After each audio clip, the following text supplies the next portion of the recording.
अस्सलाम वालेकुम दोस्तों, उम्मीद है सब लोग खैरियत से होंगे। बात करेंगे सी स्टॉर्म समुद्री तूफ़ान के बारे में और ओमान में एक्सपर्ट्स के बारे में।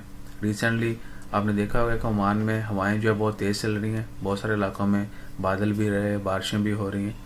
तो समुद्री तूफ़ान का जो खदशा है और लेवल 1 पे वो पहुंच चुका है, उसको घाटी का नाम दिया गया। अरेबियन सी में जो डिप्रेशन की वजह से सी स्टॉर्म डेवलप हुआ है, उसको घाटी का नाम दिया है।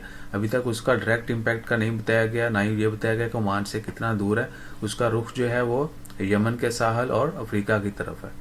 सो इंशाल्लाह खैर दुआ करें अल्लाह ताला हम सबको, उन तमाम लोगों को महफूज रखे जो किसी भी मुश्किल में है। अल्लाह ताला हम सब लोगों की हिफाजत फरमाए।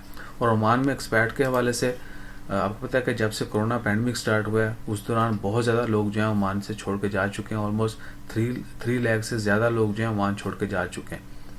और टोटल तादाद जो थी वो थी इससे पहले जनवरी में 17,12,798, जो कि अब रह चुकी है 14,35,070।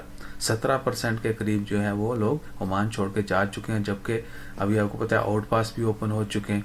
इसके अलावा नॉर्मल फ्लाइट ऑपरेशन स्टार्ट नहीं हुआ, इसलिए बहुत सारे लोग अभी भी इंतज़ार में ओमान छोड़ के जाने का।